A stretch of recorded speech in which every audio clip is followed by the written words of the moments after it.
Hello friends, welcome back in our YouTube channel. कैसे हैं आप सब? एक छोटी सी request, do like the video and share it with your friends. दोस्तों, आज हम बात करेंगे सोमवार यानी भोलेनाथ के व्रत के बारे में। तो शुरू करते हैं। सोमवार के व्रत को लेकर ये मान्यता है कि इस व्रत को करने से भगवान शिव अपने भक्तों की मुराद जल्दी पूरी करते हैं। सोमवार का दिन भगवान शिव को समर्पित है, इसलिए इस दिन भगवान शिव की पूजा और व्रत करने का विशेष महत्व है, ज़्यादा बढ़कर बताया गया है। यदि आप सोमवार के व्रत करते हैं तो आपको सोमवार व्रत कथा पढ़ना बेहद ज़रूरी है, क्योंकि इसके बाद आपका व्रत अधूरा माना जाता है। आइए जानते हैं व्रत कथा। फर्स्ट, देवताओं के देव महादेव बहुत ही भोले माने जाते हैं, इसलिए उनका नाम भोलेनाथ भी है। पौराणिक मान्यतानुसार भगवान शंकर को प्रसन्न करने के लिए किसी भी तरह के खास विशेष पूजन की आवश्यकता नहीं होती, क्योंकि कहा जाता है कि वह बहुत भोले हैं और भक्त की मन से की गई क्षणिक मात्र यानी थोड़ी सी भी भक्ति से वह प्रसन्न हो जाते हैं। अगर आप भी शिवजी की भक्ति और कृपा पाना चाहते हैं तो सावन के सोमवार का व्रत करते हैं तो इस कथा से भोलेनाथ को प्रसन्न कर सकते हैं। एक बार किसी एक नगर में एक साहूकार रहता था। उसके घर में धन की कभी कमी नहीं थी, लेकिन कोई संतान नहीं थी। इसके कारण वे बहुत दुखी था। संतान प्राप्ति के लिए वह हर सोमवार को व्रत रखता था और पूरी श्रद्धा के साथ शिव मंदिर जाकर भगवान शिव और माता पार्वती की पूजा करता था। उसके भक्ति देखकर एक दिन माँ पार्वती प्रसन्न होकर भगवान शिव को साहूकार की मनोकामना पूर्ण करने का निवेदन किया।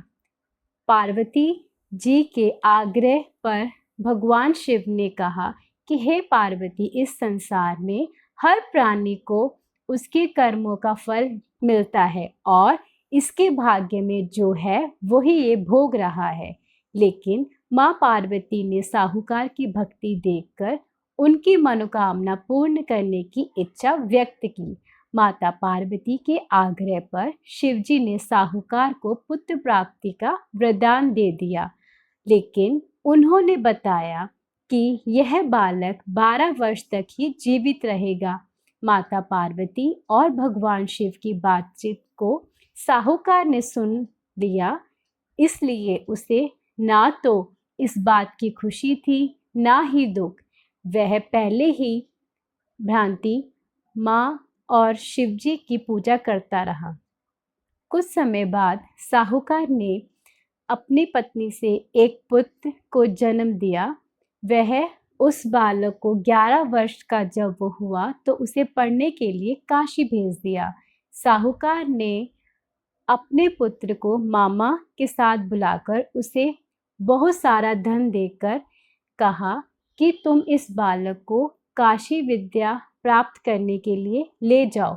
तुम लोग रास्ते में यज्ञ कराते जाना और ब्राह्मणों को भोजन दक्षिणा देते हुए जाना। दोनों मामा भांजा इस तरह यज्ञ करते हुए ब्राह्मणों को दान दक्षिणा देते हुए काशी नगरी निकल पड़े। इस दौरान रात को एक नगर पड़ा रास्ते में, जहां नगर के राजा की कन्या का विवाह हुआ, लेकिन राजकुमार उसका विवाह होने वाला था वह एक आंख से काना था। राजकुमार के पिता ने अपने पुत्र को काना होने की बात को छुपाया और सोचा क्यों ना अपने साहूकार के पुत्र को दूल्हा बनाकर राजकुमारी से विवाह करवा दूं। विवाह के बाद इसको धन देकर विदा कर दूंगा और राजकुमारी को अपने नगर ले जाऊंगा। लड़के को दूल्हा बनाकर राजकुमारी से विवाह करवा दिया। साहूकार का पुत्र ईमानदार था। उसे ये बात सही नहीं लगी। उसने अवसर पाकर राजकुमारी के दुपट्टे पर लिखा, तुम्हारा विवाह तो मेरे साथ हुआ, लेकिन जिस राजकुमार के संग हुआ तुम्हें भेजा गया वह एक आंख से काना है। मैं तो काशी पढ़ने जा रहा हूँ। अब राजकुमारी ने चुन्नी पर लिखी बात पढ़ ली तो उसने अपने माता पिता को ये बात बताई। राजा ने अपनी पुत्री को विदा नहीं किया, फिर बारात वापस चली गई।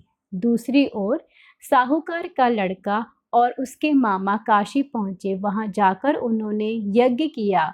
जिस दिन लड़का 12 वर्ष का हुआ उस दिन भी यज्ञ का आयोजन था। लड़के ने अपने मामा से कहा, मेरी तबीयत ठीक नहीं है। मामा ने कहा कि तुम अंदर जाकर आराम करो। शिवजी के वरदान अनुसार कुछ ही देर में उस बालक के प्राण निकल गए।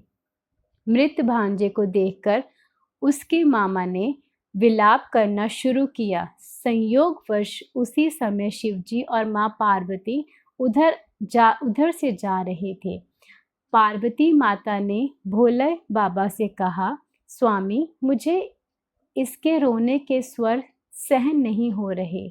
आप इस व्यक्ति के कष्ट का अवश्य दूर करने का प्रयत्न करें।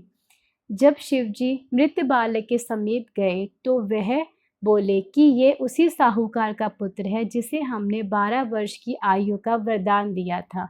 अब उसकी आयु पूरी हो चुकी है।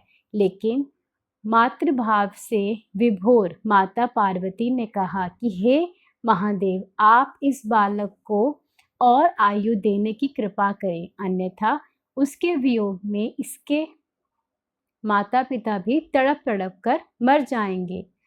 माता पार्वती के पुनः आग्रह पर भगवान शिव ने उस लड़के को जीवित होने का वरदान दिया।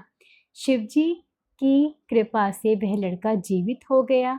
शिक्षा पूरी कर लड़का अपने मामा के साथ नगरी की ओर वापस जा रहा था। दोनों चलते हुए उसी नगरी में पहुंचे जहां उसका विवाह हुआ था। उस नगरी में से उन्होंने यज्ञ का आयोजन किया। उस लड़के के ससुर ने उसे पहचान लिया और महल में ले जाकर उसकी खातिरदारी की और अपने पुत्री को उसके साथ विदा कर दिया।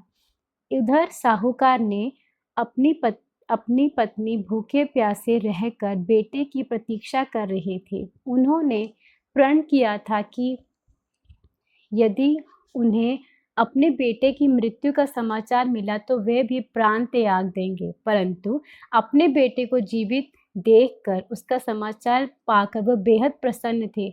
उसी रात भगवान शिव ने साहूकार को स्वप्न में आकर कहा कि हे शिव, मैं सोमवार व्रत कथा करने और कथा सुनने वालों से प्रसन्न होकर आपके पुत्र की आयु लंबी कर रहा हूँ। इस प्रकार सोमवार व्रत यानी कथा सुनने और सुनाने वाले के सभी दुख दूर करता हूँ और सबकी मनोकामनाएं पूरी होती हैं। सो ये थी फ्रेंड्स सोमवार व्रत कथा। सो थैंक यू और do like this video and share it. Thank you.